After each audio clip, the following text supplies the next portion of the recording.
Trendy, customized, aesthetic.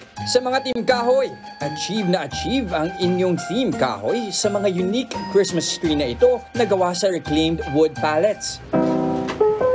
Kalagitnaan ng pandemic noong 2020 nang simulan ng real-life partner na sina Ann Crizel at Yanessa Faye ang kanilang online woodworks and furniture business na Tito Pogi's Woodworks. Mga iba't ibang produkto na gawa sa reclaimed wood pallets ang kanilang ibinebenta tulad ng daybed sofa frame, planters, tables and chairs, crates, racks at iba pa.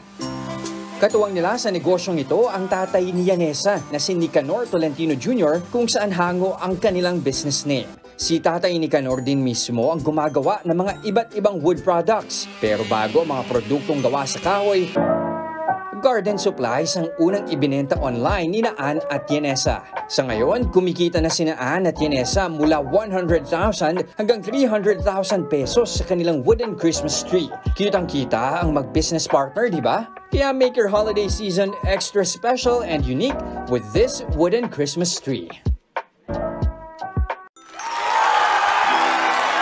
Kasama natin ngayon sa studio ang mag-partner na sina Yanessa at Ann. Good morning sa inyo mga kapatid. Good morning. Good morning, kapatid. Nakaligiran na naman tayo ng Pasko sa studio natin. Siyempre lahat kami, kung namintig yung tenga namin, 100,000 naman. Ang lalaki.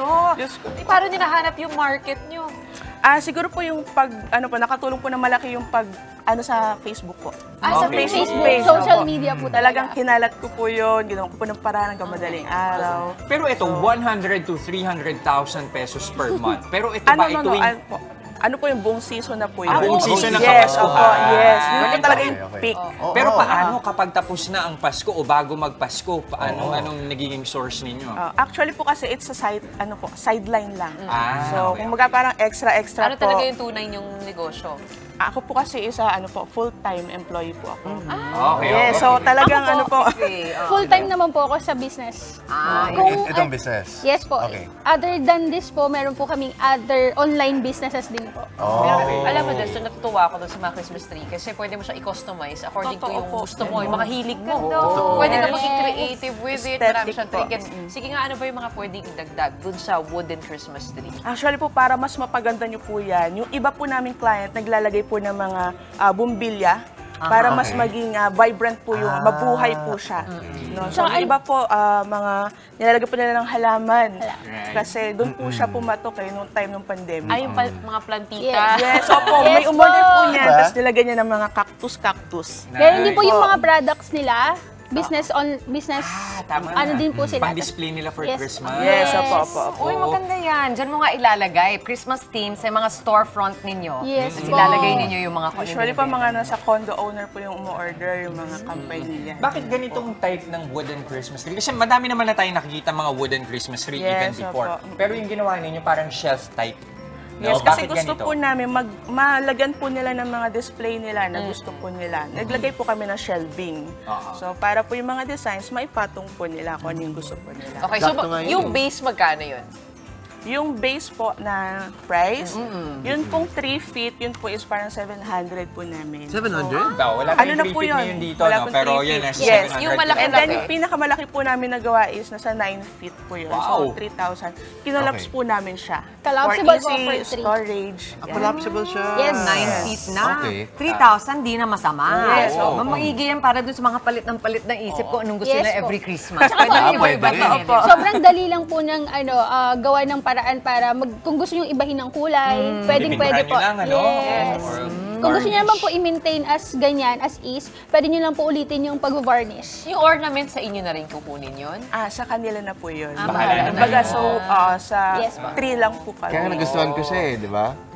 Kayong dalawa ba ang nagka-carpentry? Marunong talaga kayo o meron kayong kami. tagagawa? Natutunan.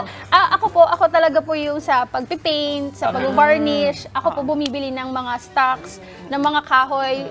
lahat po ng kailangang biling So, supplies. pero Ako. yung gumagawa po talaga is yung tatay po ni Faye, tsaka tatay ko. Tatay po namin dalawa. Binigyan namin po Nakimarites sila ako ng dito. sideline. Kausap ko itong dalawa bago tayo umere. Kasi partner sila, not just in business, but in life. Ano ba, kayo ba hindi nagpapatayan?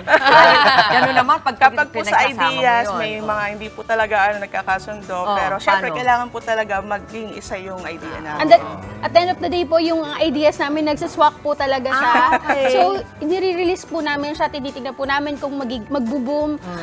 So far naman po, nagbo-boom. Gaano kadami ang orders na nakukuha ninyo? Since sinabi niyo nagbo-boom na. Last year po ko, parang 100 po na trees yung umorder sa amin. 100 Kasi meron May po mga mga- bulk na umorder na. May mga nag-order po Yeah, sa amin ng 15.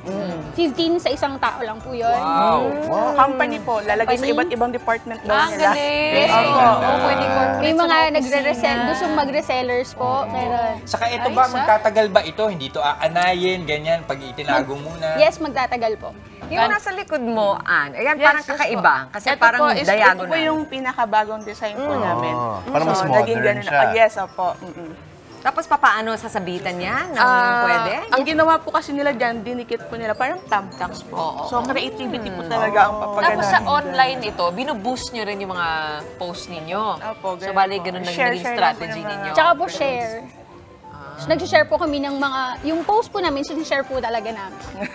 Kabalita ko, ito mga nasa harapan natin, ito naman yung isa sa mga negosyo nyo after Christmas, tama ba? Yes Mga po. wooden Mga crate. wooden pallets Yes, and ano, opo. crates. So, multipurpose po yan. So, pwede nyo pong gawing ganyan, table. Oo, Pwede okay. rin pong gawing vegetable crates Alright. or fruit crates. Magkano naman ito? Yan po is iba-iba po kasi yung ano niyan, Depends size. po sa sizes. Pero usually nasa 350 po to 500. Pinakamalaki na po So itong yan. ganito na pwede rin gawing tabletop, magkakano yung mga ganito? 350 po yan eh. Pwedeng tabletop, Mabigat pwedeng na po yan. upuan. Alam mo po yung ano, yung Pwedeng iba po ginagawa nila. pang-design. Yung dati po kasi yung sa plantito at plantita, ginagawa po nilang yung nandun po yung puno. Yung ganun. Right. Marami siyang box lang. function at uses. So yung multipurpose 350 po talaga. actually mura na yun eh. Yes po. Kaya naman makikita mo rin kung bakit po may benta. Kasi classic yung design niya at pwede mong ilipat-lipat. Totoo po. Maibahin yung use niya. Actually, pag may negosyo ka, pwede yan sa store mo eh. Totoo Diba? po. Like, Yung Ayan, mga sa pang-display. palengke po, sila po yung usually bumibili sa amin. Palengke. Yes, Yes. opo.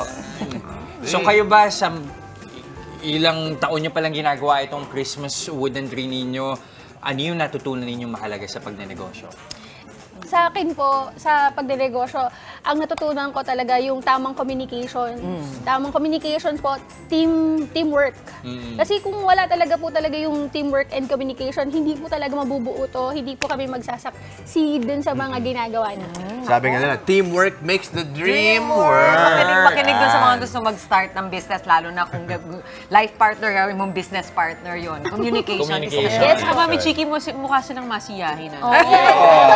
Totoo po. Invite mo yung Christmas spirit. Kailangan maggiliw. So paano ba kayo makukontak ng mga kapatid natin na gustong bumili ng inyong mga Christmas tree?